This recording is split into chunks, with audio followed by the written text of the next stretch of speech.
Goku and Omni-Man are both characters that have a surprising amount in common. Both were aliens sent from another world to conquer a foreign planet. Both ended up falling in love with the denizen of that planet and starting a family. The only real difference between the two being their endpoints. So I thought, what if they were to fight? For this matchup, I'll be using Omni-Man from the comics and Saiyan Saga Goku. You can just insert Omni-Man where Vegeta normally would be. Goku will have all his techniques like the Kaioken and Spirit Bomb, and Omni-Man will have all his comic scaling. Omni-Man is a Viltrumite warrior from the planet Viltrum. He's the father of the main character Mark and the main antagonist of Season 1. Nolan throughout the run of Invincible will act as an obstacle physically and philosophically for our main character Mark, and will take on more of a mentor / ally role near the latter half of the comics run. When it comes to AP, Invincible isn't too flashy with its feats, with Omni-Man's best feat undeniably being destroying his home planet Viltrum with the help of 2 other combatants on his level. While this feat is impressive, it's important to note that this is a shared feat, so this would need to be divided 3 ways. Omni-Man would get around moon level to small planetary levels of AP once the calcs are divided all 3 ways.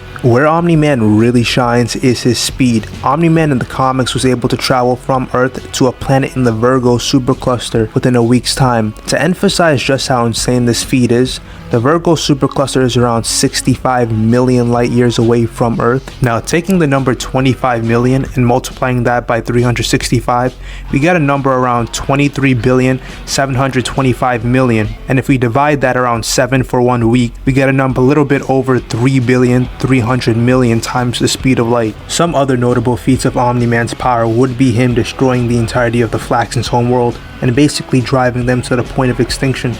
He did this within the span of about a month, and it can be assumed he doesn't just destroy the entirety of the home planet because he needs to teleport back immediately. He was also able to beat up and embarrass a Season 1 Mark, worse than Jada Pinkett Smith embarrassing Will Smith doing anything. For combat experience, he has shown feats like beating multiple Viltrumites up at once in a 3v1, and even scaling above Conquest, who should have about 3,000 years of lifetime experience on Omni-Man. Omni-Man was also able to tactically take down every member of the now deceased Guardians of the Globe by doing things like predicting where Red Rush would have been beforehand and using War Woman's hammer against the Guardians in their fight against them. The comics kind of have a different interpretation on how the storyline went, where it's kind of presented a bit worse for the Guardians of the Globe. It's essentially implied that Omni-Man perception blitzed the Guardians of the Globe so fast they couldn't even humanly see what happened to them before they died. There's also a high-end interpretation you can take in regards to Omni-Man scaling.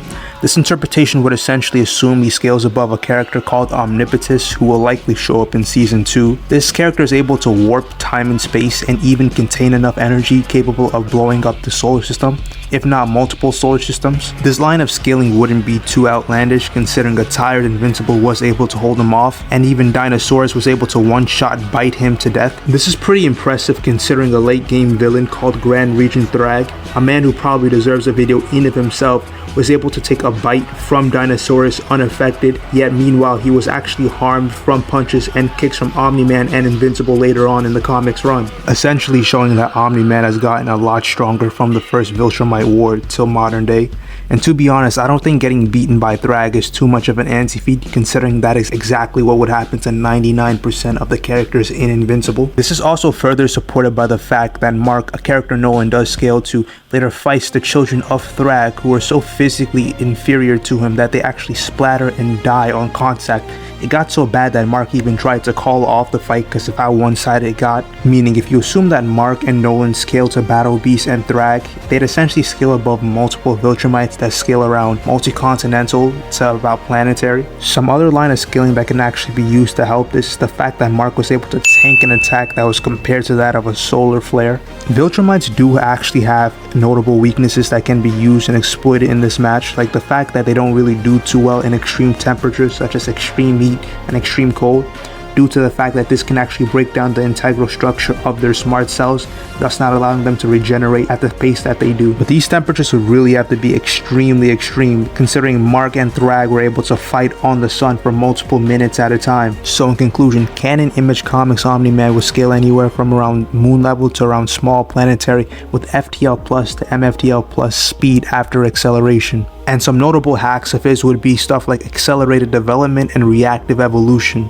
Goku as a character is a man that needs no real introduction. The father of all of Shonen, the Saiyan warrior from another planet, I think we know who he is. Goku's power in the Saiyan Saga is something that is heavily misunderstood due to stuff like the English dub stating his power is over 9,000 when in the officials is actually stated that his power is over 8,000. Dragon Ball characters as far back as the OG series were able to perform relativistic to light speed feats such as dodging Tien Shinhan's solar flare, which has literally been described as nothing more than a beam of straight light, and even feats like Master Roshi as far back as the OG series blowing up the moon within the span of a couple seconds. This would put Roshi's attack speed about sub-relativistic to relativistic plus depending on how you scale it. Later on in the Saiyan Saga, Piccolo was able to blow up the moon again within a similar time frame, showing that blowing up the moon is a very common feat within this portion of Dragon Ball. Goku also has techniques like the Kaioken that allow him to multiply his strength from 2 to 4 times its current power, meaning this essentially solidifies his FTL plus scaling. Mind you, this isn't including any possible Zenkais he could have gotten from the time he fought Raditz to the time he fought Vegeta. For AP, he should scale around planetary, considering Vegeta was able to almost destroy the entirety of Earth. Earth in Dragon Ball should be comparable to our real life counterparts, so we can take the size of Earth in our real world and compare that to the Dragon Ball world.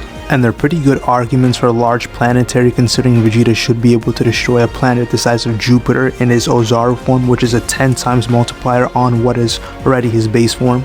Keep in mind, Vegeta had a power level of about 1800 near the beginning of the arc, and in his Ozaru form, which should be a 10 times multiplier, that would go up to 180,000 times what he was at the beginning of the arc. Goku was able to actually physically damage this guy, meaning his AP should somewhat scale to him. And keep in mind, the power levels in Dragon Ball actually aren't linear, but rather are exponential in their increase in power. There's a high-end interpretation you can actually take in regards to Goku's power, similar to how you can do with Omni-Man. This comes off the Z anime where you scale him off Garlic Jr.'s Dead Zone, which was described as a hyperspace in the guidebooks. Hyperspace is actually a 4th dimensional, higher dimensional mathematical concept, so assuming you truly believe what the Dead Zone was truly a hyperspace in its most literal interpretation, this would mean that Goku and Raditz would have been able to actually destroy the universe from the beginning of the Saiyan Saga, but I don't really believe in this scaling considering just how outlandish it would seem. And for speed, there's also another high-end meta you can take for Goku that I don't really agree with. This is assuming you scale him off the afterlife, which has no concept of time. This would qualify Goku for something known as inaccessible speed within the power scaling community. Yet this really has some holes when you actually look at it logically. The main problem being that Goku was already dead, so his dead body realistically wouldn't scale to what he can do when he's alive, considering souls in Dragon Ball get a massive amp in terms of power and speed and durability and endurance and basically all their stats. So Goku would scale about FTL plus with planetary to large planetary levels of AP, with hacks such as accelerated development, stance amplification, and reactive evolution, with the only real weaknesses that Omni-Man could have to exploit during this fight being the fact that Goku is quite vulnerable if his key guards aren't up. The reason being because Goku doesn't have a tail, so there are no real biological weaknesses Omni-Man can take advantage of within the course of this fight. When it comes to skill, it goes without saying that Goku is an amazing martial artist, being able to outmatch the likes of the legendary Grandpa Gohan, who was able to master every single martial art on planet Earth. What makes this so insane is that in Dragon Ball it's confirmed that there are actually 30 degrees to Kenpo fighting, while in the real world there are only 10 degrees, meaning any martial artist in Dragon Ball will likely be much beyond whatever we have in our real world. Meaning in terms of martial artists, a man in our real world who knows every single martial art would likely be fodder to the likes of Grandpa Gohan, who isn't even the best martial artist by the end of the OG series. And to further support this point, we actually have proof by the beginning of the Saiyan Saga that Goku's the best martial artist to ever exist in Earth's history. Keep in mind, it's also stated by King Kai that he considered Goku to be the best fighter that he knows in the universe at that point by the time his training was done with him. So this would scale him above the likes of Vegeta and even Frieza at that point. Goku's also shown the ability to actually not only adapt but create new martial arts on the fly to fight any opponent necessary at that point. So when it comes to martial arts, it's clear that Goku's a prodigy beyond belief. So who wins probably comes down to whoever gets the first hit in, While Goku is a lot stronger physically, Omni-Man is probably a lot faster, and Goku allows Omni-Man to accelerate to his MFTL plus scaling of speed. He might just get speed blitzed one shot before he ever gets the chance to perceive what happened to him. This matchup could be even more problematic for Goku, assuming you accept Omni-Man's solar system levels of AP, meaning he would just be outstatted physically and speed-wise in that case. With Goku's only real hope in that case being assuming you accept the aforementioned dead zone and afterlife scaling previously mentioned in the video. Ultimately, I think this match can go either way, probably leaning a little bit more in Omni-Man's favor, assuming he just speed blitzes, but if Goku does land a punch off, it can end in a one shot in that case. Ultimately, if you like the video, please don't forget to like and subscribe. I got another video coming up involving Omni-Man that should be up about next week, assuming my schedule is on track, and this one probably would be less of a stomp and more contentious in his scaling, and that matchup being Season 1 Omni-Man versus Homelander from The Boys, so stay tuned for that.